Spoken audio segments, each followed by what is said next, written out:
Hello everyone, welcome to Indian Economy by Aman Soni. In today's news, sir, we shall be discussing the important articles related to economy from the Hindu newspaper.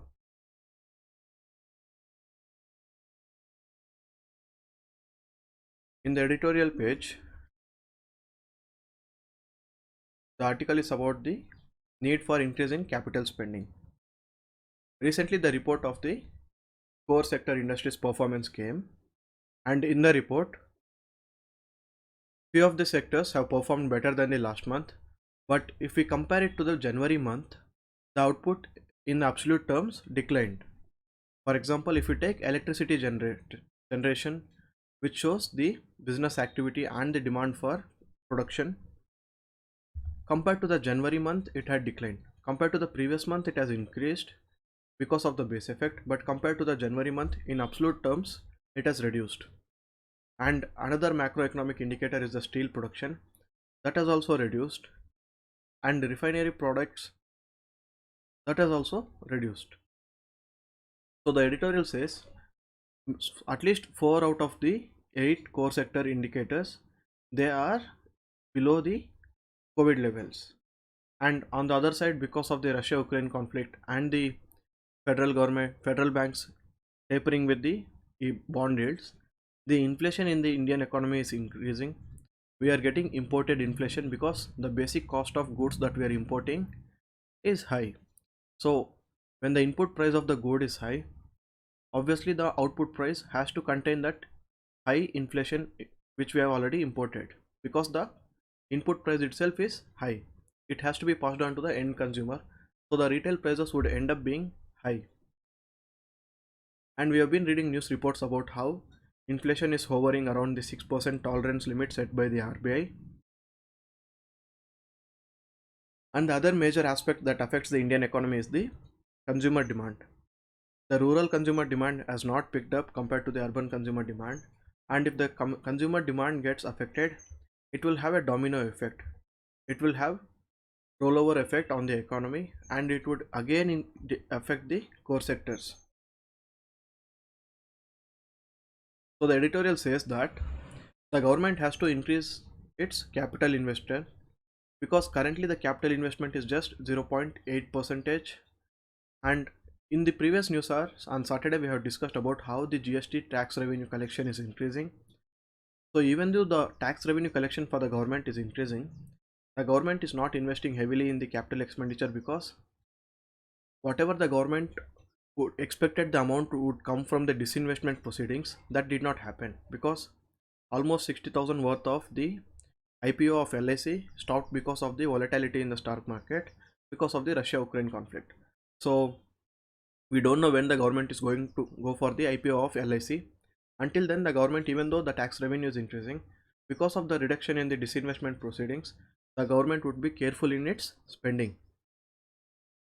But the article says that in spite of having this confusion about the tax revenues and uncertainty about the tax revenue for the government has to increase its capital spending, because when it invests in the capital, it will lead to the multiplier effect in the economy. It will benefit the industries, like major industries like the cement and steel, and it would also crowd in the private investment, because the government is investing. It would also crowd in the private investment, so that the kickstart of the demand would happening by creating of jobs. In the text and context page, there is an article about near field technology. Recently, Google Pay has launched the tap to pay UPI. Earlier, we used to have the tap to pay only in the cards, for the debit cards and credit cards. Now for the first time, using an Android phone, we can just tap it on the point of sale machine near the merchant, and the amount would be deducted from the bank account. Out of the UPI apps, Google Pay has first got this technology, and with the help of this technology, we can pay through near field communication technology by using our smartphones. And this has been bought with the tie up with the Pine Labs and Google Pay.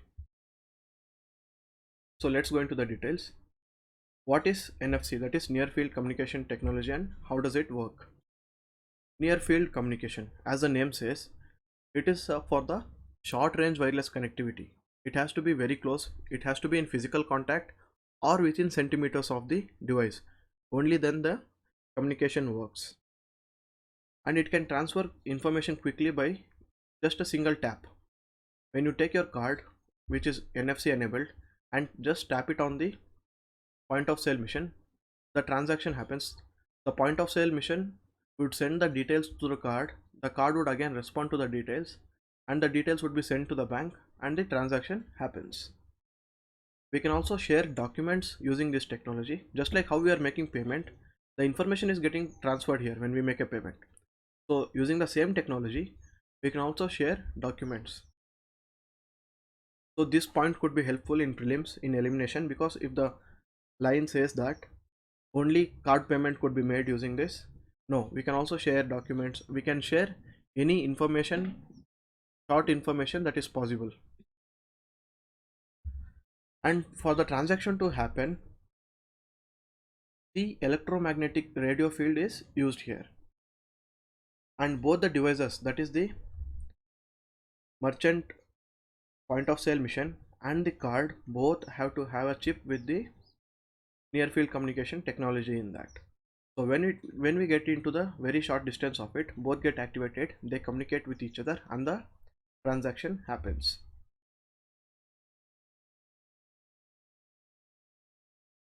So how is this near field technology, which is already there with the debit cards and credit cards, how would it work with the Android phones?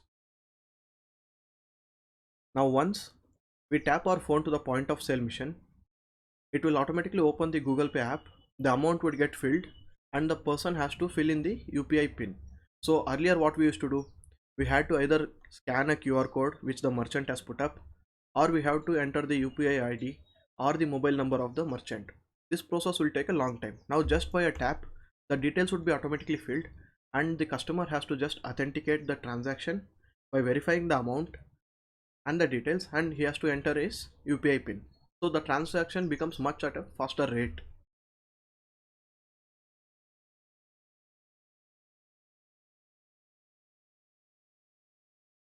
And are there any other countries which are using this near field technology for making payments?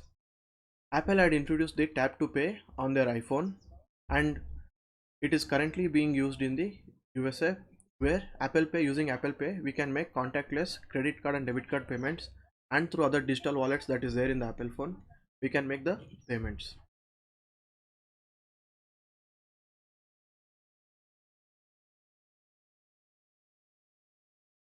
And what are the other applications of NFC technology? We just saw we could also share documents and other details using the NFC technology. So the NFC technology could also be used in contactless banking cards to perform monetary transactions. That was the very beginning about credit cards and debit cards, how NFC technology is used for making transactions. And it could also be used for generating contactless tickets for public transportation, whether it can be for buses or trains, or in the airport. It can be used in any place. And it could also be used for monitoring inventory and sales. If the RFID tag is put to the cloth or an inventory item, and when it is moved under the scanner, automatically the transaction would happen, and the required quantity of the inventory would automatically deducted from the software or added to the software based on whether the good is going out of the godown or coming into the godown. It would also help in preventing the car thefts. It would help in keeping tabs on the library books. The same thing which we use for the inventory management could also be used in the library for book management. And in tool booths, where we have the now we have the smart tags, fast tags of the government, wherein it is also based on the radio frequency technology. So in unmanned toll booths we can use this technology, but here the chip has to be very closer. In the fast tags that we currently have, if we just stop there for few seconds, automatically the radio frequency would get connected and the amount gets deducted from the bank account. But here, because NFC is near field technology, probably the person has to stop near the toll booth for a second, then there will be a device there, he has to touch with his card using that device, then the transaction would happen.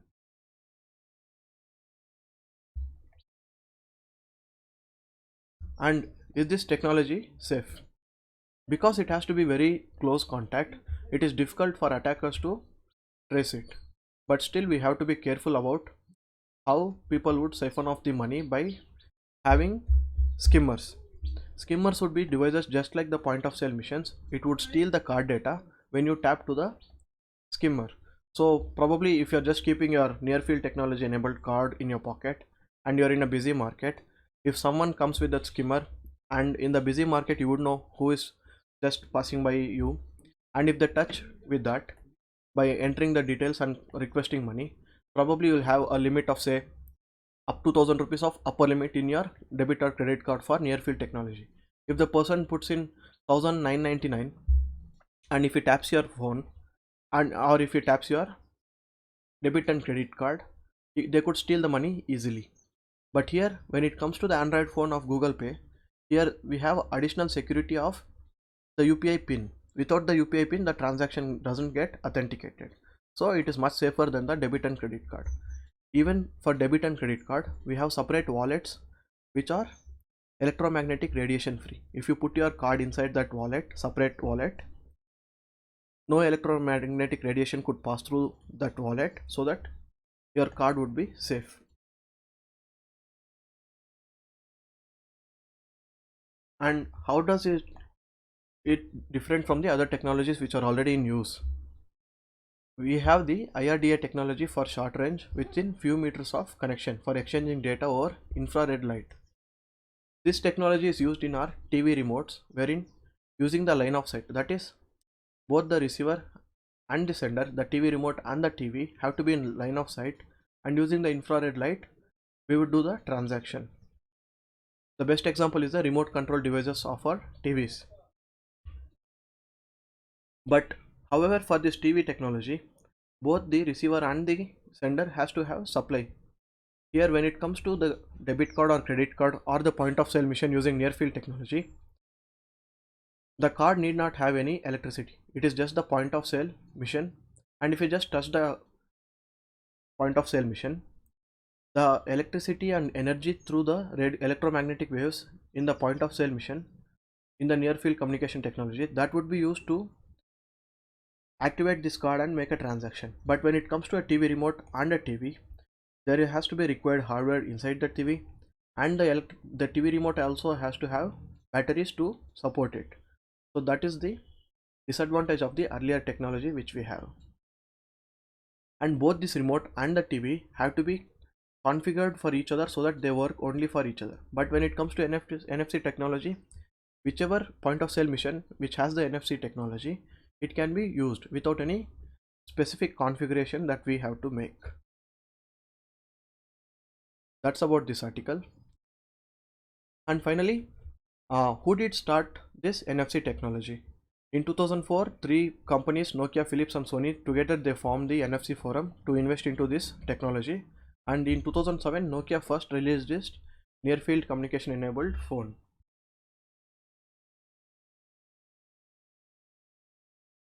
In the MoneyWise page, we don't need to read this article because we have covered in the previous news hours.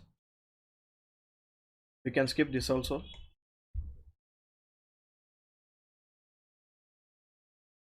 These are the articles related to economy today. Thank you so much.